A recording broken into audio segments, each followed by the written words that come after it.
करते हैं तो ये बहुत ही इम्पॉर्टेंट और हम कह सकते हैं पावरफुल थ्योरीज थी रिलीजन से संबंधित, जिसको जेम्स फ्राजर ने इंट्रोड्यूस किया था।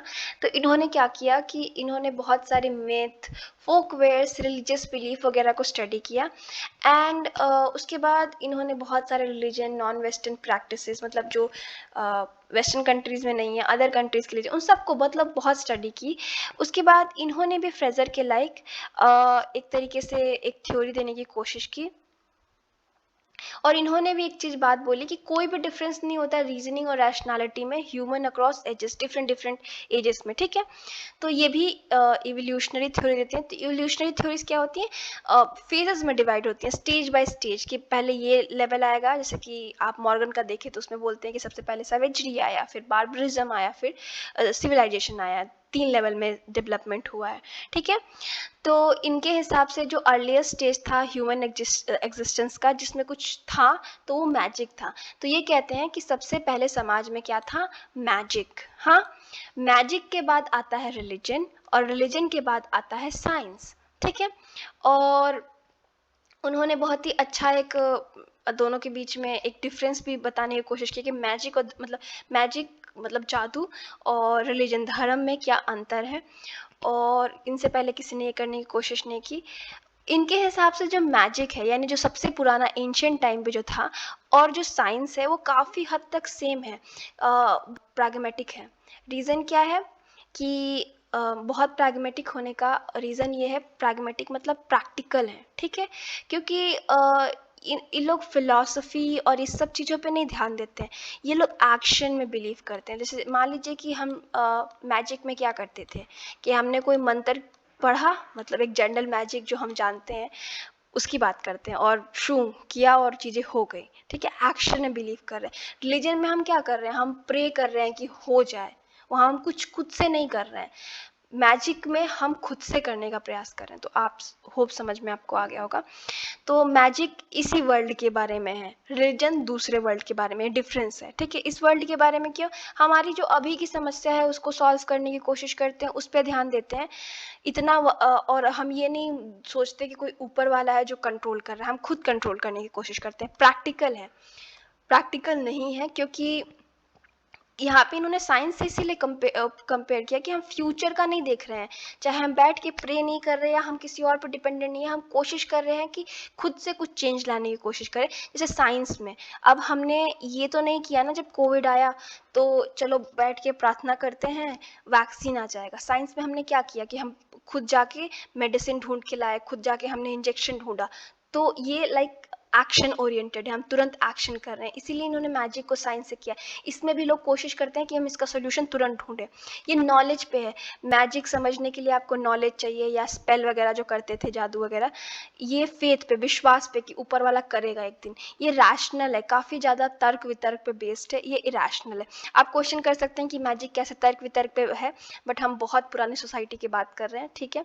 ये कंट्रोल करना चाहता है, ये ऐसा कुछ नहीं करना चाहता, ठीक है। कंट्रोल कैसे, हम नेचर को कंट्रोल करना चाहते हैं, चाहे इन सब चीज़ों को अपने स्पेल या मैजिक के द्वारा। और एक्शन ओरिएंटेड है, ये प्रेयर ओरिएंटेड है, ठीक है। उसके बाद इन्होंने बताया कि जो अर्लीस्ट मैन थे उनको पता था कि उनको क्या चाहिए, उनकी क्या रिक्वायरमेंट्स है, और वो कंट्रोल करना चाहते थे किसको, प्रकृति को, अपनी नीड्स को, अपनी इच्छाओं को पूरा करने के लिए। जैसे कि हम साइंस में करते हैं, प्रकृति को कंट्रोल तो करते ही है ना, भाई बारिश रोक देते हैं, इतने सारे टेक्निक आ गए हैं। उसके बाद बहुत सारी चीज़ें करते हैं हम। अब कोई बीमारी हुई उसका इलाज ढूंढ लेते हैं, वो भी तो हम प्रकृति के खिलाफ ही जा रहे हैं। तो इस टाइप की चीज़ें। और मैजिक बिलीव नहीं करता कि हम प्रार्थना करेंगे, वो एक्शन में बिलीव करता है। हमें नेचर को कंट्रोल करना है, प्रकृति को कंट्रोल करना है, अपने अंदर करना है, ना कि प्रार्थना करके उसको अपीज करना है या उसको मतलब इम्प्रेस करना है कि भाई वो अपनी हम पे दया दृष्टि दे, ठीक है।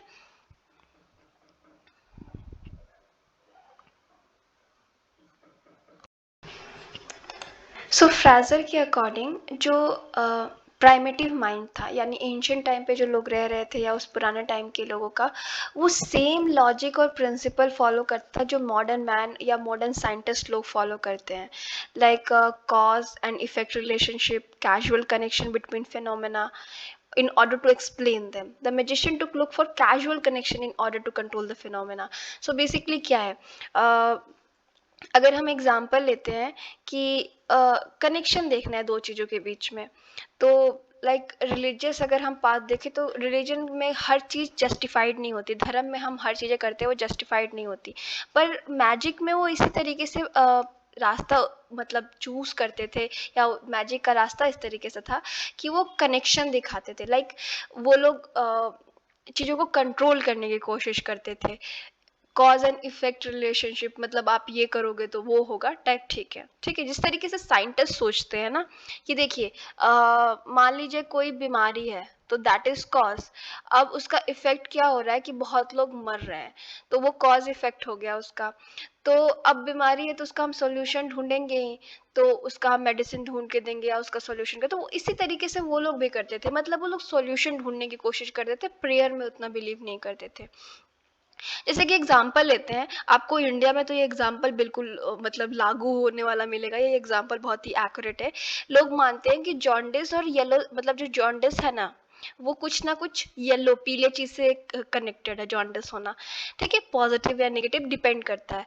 तो बहुत सारे लोग बिलीव करते हैं कि जब आपको जॉन्डिस हो तो पीली चीजें नहीं खानी चाहिए, ठीक है, तो पीली चीजें खाना या ऐसा बंद कर देते हैं, या पीली चीजें खानी चाहिए, तो इस टाइप का बिलीफ अब गाँव में देखने को मिल जाएगा, ठीक है। सिमिलरली जो प्राइमेटिव मैजिकल बिलीव्स थे उन लोगों का कि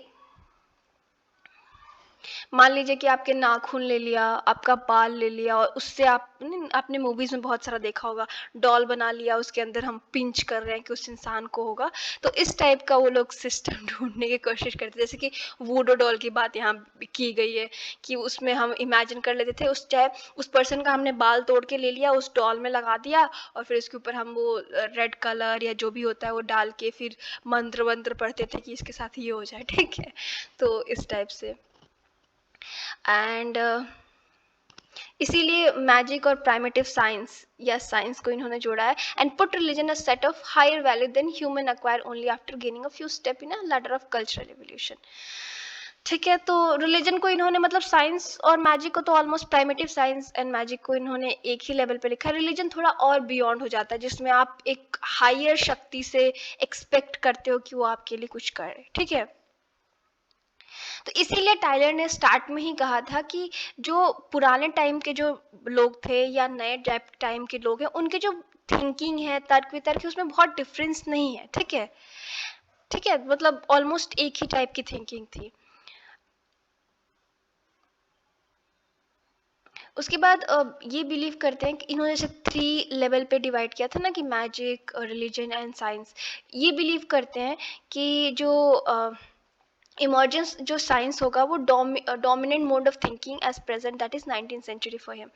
तो जैसे कि मॉडर्न टाइम आएगा, एकदम मॉडर्न जो हम जिस टाइम में रह रहे हैं, वहाँ पे साइंस की ज़्यादा डोमिनेंस हो जाएगा, वर्चस्व हो जाएगा, जो कि आप देख सकते हैं कि है, लेकिन ऐसा नहीं है कि स्पिरिचुअलिटी या रिलीजन गया है, बट दोनों साथ में ही मतलब रह रहे हैं, वो दोनों एक साथ एग्जिस्ट कर रहे हैं। और इन्होंने बिलीव किया था कि स्पिरिचुअलिटी जो है वो रिप्लेस कर देगी रैशनल थिंकिंग द्वारा, और टेक्नोलॉजी और ये सब आ जाएगा, और इन सब में लोग विश्वास करना छोड़ देंगे। दो इनकी बात आधी सच तो हुई, हमारे सोसाइटी में साइंस आया, बहुत सारे बदलाव आए, लेकिन हम ये नहीं कह सकते कि इंटायरली स्पिरिचुअलिटी और रिलीजन खत्म है, बिकॉज आज भी हम मॉडर्न चीज़ों के साथ जी रहे हैं, बट रिलीजन का उतना ही इम्पोर्टेंस है। हमारा नेक्स्ट टॉपिक है डर्कहाइम एंड सेक्रेड। डर्कहाइम का जो पूरी आइडियोलॉजी है धर्म से संबंधित, रिलीजन से संबंधित, आप डर्कहाइम वाले चैप्टर में पढ़ेंगे। 3 क्लासिकल थिंकर आप सोशियोलॉजी ऑफ रिलीजन में पढ़ेंगे, चैनल पे वीडियो ऑलरेडी पड़ा है। तो फर्स्ट तो आप मार्क्स पढ़ेंगे, डर्कहाइम पढ़ेंगे एंड वेबर पढ़ेंगे, मतलब इन तीनों को पढ़ेंगे। तो यहाँ पे सेक्रेड वाले उनके एस्पेक्ट को हम उससे समझने की कोशिश कर रहे हैं रिलीजन को, तो वो ये देख लेते हैं, बाकी ये वाला पार्ट भी अब उस चैप्टर में पढ़ेंगे, ठीक है।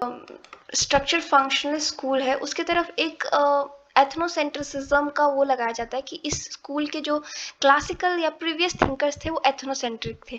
एथनोसेंट्रिक मतलब एक ही पर्टिकुलर रिलीजन, मतलब एक ही पर्टिकुलर कल्चर को आप अच्छा मानते हैं, ठीक है। जिस कल्चर में मान लीजिए आप बॉर्न हुए हैं, आपको लगता है इससे बेहतर कुछ नहीं है, इसके ऊपर कुछ नहीं है, इससे परे कुछ नहीं है, ऐसा नहीं है। अब जो नए जनरेशन के थिंकर्स हैं उनका मानना है कि कोई भी कल्चर, कोई भी धर्म, ये सब कोई भी चीज़ें ऊपर नीचे नहीं होती, हाई लो नहीं होती, सब इक्वल और यूनिक होती हैं अपने आप में, ठीक है। उसके बाद अगर हम इवांस का जो व्यू है फ्रेजर पे, जैसे कि फ्रेजर ने क्या किया, बोला कि एक science, religion and magic as a religion, ठीक है। इन सब चीज़ों को एज अ रिलीजन ही दिया, रिलीजन का लेवल बना दिया कि भाई सबसे पहले मैजिक था, फिर क्या बोलते हैं रिलीजन आया, एंड देन साइंस आया। फ्रेजर ने थ्री लेवल में डिवाइड कर दिया कि सबसे पहले प्राइमेटिव टाइम पे ये था, मिडिवल टाइम में ये आया, मॉडर्न टाइम में साइंस आया, ठीक है। एंड ये बोलते हैं फ्रेजर इवांस की नहीं, ऐसा कुछ नहीं है। ये हम कह सकते हैं कि जो कंटेम्प्रेरी टाइम है उस टाइम पे साइंस की इम्पोर्टेंस तो बढ़ चुकी है, लेकिन जो मैजिक, रिलीजन और साइंस है वो हर फेज में हर टाइम पे प्रेजेंट रहा है, तीनों एक साथ, अलग अलग नहीं है, ठीक है। उसके बाद कई बार जो सेपरेशन है ना मैजिक और रिलीजन का, वो थिंकर्स जो हैं, एंथ्रोपोलॉजिस्ट हैं, कुछ उसको अलग करके देखते हैं, कुछ उसको अलग करके नहीं देखते। तो इसमें पूरा डिबेट अपना है, हमें उसमें ज़्यादा पढ़ना नहीं है, हम जस्ट फोकस करेंगे। अब देखिए, अब हम दो मेजर थिंकर्स पे फोकस करते हैं। एक है सिगमंड फ्रॉयड जो कि साइको एनालिसिस के फादर माने जाते हैं, और एक डर्कहाइम जो स्ट्रक्चर फंक्शनलिज्म के मेजर थिंकर माने जाते हैं। तो ये दोनों मानते हैं कि जो टोटमिज्म है ना वो सबसे प्राइमेटिव और ओरिजिनल फॉर्म ऑफ रिलीजन है, ठीक है। दोनों ने इसी टॉपिक पे काम किया, और इनके अलावा बहुत सारे थिंकर हैं जो टोटमिज्म को प्राइमेटिव मानते हैं कि सबसे पुराना, सबसे प्राचीन, सबसे ओरिजिनल यही है। और इन्होंने जो अरुंता ट्राइब थी, दरखाइम ने वहाँ पे स्टडी की थी अपनी अबोरिजिन्स की, ऑस्ट्रेलियन अबोरिजिन्स की। तो इन्होंने इसको इस तरीके से बोला है कि भाई सबसे मतलब जो धर्म का शुरुआत हुआ है वो टोटमिज्म से है। अब सिगमंड फ्रॉयड को भी आप पढ़ेंगे 4th चैप्टर में, और डर्कहाइम को भी पढ़ेंगे 5th 6th चैप्टर्स में, ठीक है। तो उसके बाद हम देख लेते हैं कि डर्कहाइम ने किस तरीके से एनालाइज किया है। तो देखिए, टोटमिक रिचुअल जो होता है वो कलेक्टिव रिचुअल होता है, या कलेक्टिवली हम क्या करते हैं कि एक एनिमल को लेते हैं, ठीक है। वो एनिमल धीरे धीरे हमारे क्लैन को रिप्रेजेंट करने लगता है, हम उसकी रिस्पेक्ट करते हैं, उसे मारते खाते नहीं, बट रिचुअल्स होती हैं उससे संबंधित, जैसे मार के काट के खाया जा सकता है। तो ठीक है, कुछ चीज़ों को हमने रिलीजन लिया, या हर चीज़ का जो सोसाइटी है उसको हमने दो पार्ट में डिवाइड किया अकॉर्डिंग टू कौन, डर्कहाइम, कि एक चीज़ है सेक्रेड, एक चीज़ है प्रोफेन। अब हम कुछ चीज़ों को सेक्रेड इसलिए बना रहे हैं, या कुछ चीज़ों को रूल एंड रेगुलेशन हम इसलिए बना रहे हैं और कम्युनिटी उसको फॉलो कर रही है, बिकॉज अगर हम उसको फॉलो नहीं करेंगे तो समाज में जो समाज जो है वो कहीं ना कहीं टूट जाएगा। सिमिलरली सिगमंड फ्रॉयड भी बोलते हैं कि हम उन सब चीज़ों पे टैबू लगाते हैं, उन सब चीज़ों पे बैन लगाते हैं जो अगर हम करेंगे तो समाज कहीं ना कहीं बिखर जाएगा, ठीक है। तो दोनों थिंकर्स ऐसे ही बोलते हैं। अब मान लीजिए कि एक क्लैन में एक ही टोटमिक ग्रुप में शादी करना अलाउड नहीं है, ठीक है, क्योंकि इससे आइडेंटिटी और क्लैन की सॉलिडारिटी मेंटेन रहेगी। वुमेन और मेन जो हैं वो सेम फैमिली से आए हैं, ऐसा आइडिया रहेगा। और उसके बाद जो क्या बोलते हैं कि अपने टोटमिक जो भी उनके गॉड हैं, टोटमिक गॉड तो नहीं बोलेंगे, जो भी वो टोटम को वर्शिप करते हैं और सोसाइटी को मेंटेन रखते हैं, वो रख पाएंगे। अब यहाँ पे कहने का तात्पर्य क्या है, अगर शादी मतलब एक क्लैन में नहीं करना, तो अगर हम सिगमंड फ्रॉयड की थ्योरी देखें तो उनके हिसाब से ये कहा गया कि शादी के लिए इसलिए मना किया गया कि कहीं ना कहीं जो हमारे क्लोज रिलेटिव होते हैं या कुछ ऐसे रिश्ते होते हैं जिसमें हम लोग का इंटरेस्ट या एक तरीके का अट्रैक्शन होता है, बट अगर हम उस अट्रैक्शन को फॉलो करें तो समाज जिस तरीके से है उस तरीके से नहीं रह पाएगा, ठीक है। और मान लीजिए आउटसाइड जब हम शादी करते हैं तो और क्लान से रिलेशनशिप भी बनता है, तो एक और ओवरऑल सोसाइटी मेंटेन रहती है। तो इस टाइप की रीजंस की वजह से इस तरीके को बैन किया गया। ठीक है, देखिए मैं डर्कहाइम के चैप्टर में और सिगमंड फ्रॉइड के चैप्टर में इंडिविजुअली इन लोगों की थ्योरीज काफ़ी अच्छे से डिस्कस करूंगी। यहाँ पे मैं आपको ओवरऑल आइडिया दे रही हूँ कि अगर वैसे इससे क्वेश्चन बहुत ही अनलाइकली है कि आता है, और आता भी है तो हम सेक्रेड इस डर्कहाइम का जो चैप्टर है उससे ही ज़्यादा आंसर लिखने की कोशिश करते हैं, यहाँ से नहीं, बट यहाँ पे जो दिया गया है उसको बेसिक आइडिया हम समझ लेते हैं। उसके बाद ये हमें डर्कहाइम बताते हैं कि जो रिलीजन है और मैजिक है वो एक दूसरे से कैसे अलग है। इसके बारे में उनके हिसाब से जो मैजिक है वो इंडिविजुअली अपने लिए, अपने फ़ायदे के लिए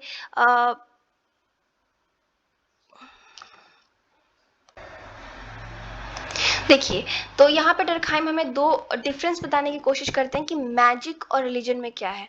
तो मैजिक ज़्यादातर खुद से खुद के लिए, खुद के फ़ायदे के लिए परफॉर्म किया जाता है, और मैजिक क्या होता है, वो प्रोफेन होता है, सेक्रेड नहीं। ठीक है, अभी मैं प्रोफेन और सेक्रेड आपके लिए थोड़ा सा इजी कर देती हूँ। सेक्रेड कोई भी चीज़ हो सकती है जिसको आप हिंदी में पवित्र शब्द से जोड़ के देख सकते हो, एग्जैक्टली पवित्र नहीं बट पवित्र। तो सेक्रेड कोई भी चीज़ हो सकती है, जैसे रिलीजन में हम जो चीज़ें करते हैं, जैसे मान लीजिए कि आप अगर इस्लाम फॉलो करते हैं, आप अपने सर को ढक के जाते हैं, वो सेक्रेड काम है। आप अपना हाथ धो के जाते हैं, वो सेक्रेड काम है। आप झुक के अदाब करते हैं या अल्लाह के सामने ज़मीन पे मतलब सर रख के आप अदाब करते हैं, वो सब सेक्रेड के लिस्ट में आता है। जो धर्म जो हर चीज़ के लिए नहीं कर सकते, और जो सेक्रेड नहीं है, यानी जो रेगुलर चीज़ें हैं, अपवित्र शब्द उसको डिफाइन नहीं करता पर कह सकते हैं, जो रेगुलर चीज़ें हैं, खाना खाना, खाने की बर्तन, सोना उठना, हाथ जोड़ना, घूमना, ये सब करना, ठीक है, नॉर्मल चीज़ें, वो प्रोफेन होती हैं। सेक्रेड क्या होती है, जो धर्म से संबंधित है, जो उसी धर्म के रिलेटेड काम के लिए किया जा सकता है, और सिर्फ धर्म से नहीं और भी चीज़ों से। मान लीजिए क्रिकेट के लिए क्या सेक्रेड है, उसका बैट, उसके बॉल, उसके प्लेयर्स, उसकी जर्सी, ठीक है, जो उसको स्पेशल बनाती है। समझिए आप। तो देखिए, अब मैजिशियन जो होते हैं वो प्रीस्ट की तरह नहीं होते, उनके पास कोई ऑफिस नहीं होती, कोई अप्रूवल नहीं होता समाज का, ठीक है, जो जादूगर करते हैं, और वो बस ऐसे ही काम कर रहे होते हैं अपने प्रॉफिट के लिए। ठीक है, इसीलिए ये बोलते हैं कि जो बेसिक नेचर ही है जादू और धर्म में, वो बहुत डिफरेंट है। ठीक है, और मैं ज़्यादातर मतलब हमेशा रिलीजन को सेक्रेड से, और क्योंकि धर्म सेक्रेड चीज़ों से ही बना हुआ है तो हम इसे सेक्रेड समझते हैं। ठीक है, अब यहाँ पे डिफाइन किया गया सेक्रेड क्या है, जो सेट अपार्ट फॉरबिडन से, फॉरबिडन चीज़ों से, जो डेली चीज़ें हैं या ख़राब चीज़ें, उससे अलग किया गया है, और या डेंजरस चीज़ों से, और ये बहुत ही अनएक्सप्लेनेबल है। ठीक है, प्रोफेन क्या है, लॉजिकल है, रीज़न पे बेस्ड है, और जो भी सेक्रेड नहीं है वो प्रोफेन है। ठीक है, डेली की चीज़ें। प्रोफेन और सेक्रेड के हम बहुत सारे एलिमेंट वगैरह ये सब चीज़ें भी डिस्कस करेंगे, आप टेंशन मत लीजिए। अगर आपको थोड़ा भी कोई भी पवित्र चीज़ को आप कह सकते हैं, मान लीजिए कि आप कोई मंत्र पढ़ रहे हैं, जब आप पूजा कर रहे हैं, आराधना कर रहे हैं, चर्च में जा रहे हैं, तो आप जिस तरीके से नमन करते हैं, इन सब चीज़ों को आप सेक्रेड आपका लैंग्वेज हो सकता है, आपका बिहेव हो सकता है, हम व्रत में जो खाना खाते हैं वो खाना हो सकता है, हर चीज़ सेक्रेड हो सकता है जो धर्म या किसी स्पेशल चीज़ से संबंधित है। जो सेक्रेड नहीं होता वो फॉरबिडन। और देखिए, जो प्रोफेन है या फॉरबिडन चीज़ें हैं वो अपवित्र कर सकते हैं। मान लीजिए कि माना जाता है कि आप अपना चप्पल लेके मस्जिद या मंदिर में ना जाएं, ठीक है, क्योंकि चप्पल क्या है, प्रोफेन है, और कई बार ऐसा होता है अगर आप लेके जाएंगे तो वो मंदिर को भी अपवित्र कर सकता है। इस तरीके से बाकी हम डिटेल में पढ़ेंगे, चिंता मत करिए। हम जैसे कि डर्कहाइम को फादर ऑफ सोशियोलॉजी मानते हैं, one of the father of sociology, and इनका जो एक इन्फ्लुएंस है वो कई सारे थिंकर्स के वर्क पे, रेडक्लिफ ब्राउन, मिलनॉस्की, इन सब पे देखा जा सकता है। इनकी जो थ्योरीज है फंक्शनलिज्म और रिलीजन पे देखा जा सकता है। और ना ही इन दोनों ने, ना ब्राउन ने, ना रेडक्लिफ ब्राउन ने, ना मिलनॉस्की ने, कोई ने भी मैजिक और रिलीजन के बीच में कोई लाइन या कुछ मतलब डिफरेंस क्रिएट करने की नहीं की है। इन लोगों ने अपने अपने स्टडीज़ की हुई हैं, और बाकी डर्कहाइम ने ही हमें काफ़ी कुछ किया है। और आपको अगर कुछ भी समझ में ना आए, मैंने बहुत कोशिश किया कि आपको बेसिक चीज़ें समझाने की कोशिश कर दूँ, तो आपको ओवरऑल आइडिया लग जाए कि ये है क्या। आपको कुछ भी समझ में ना आए तो कमेंट करके ज़रूर पूछिएगा। Thank you so much, have a nice day.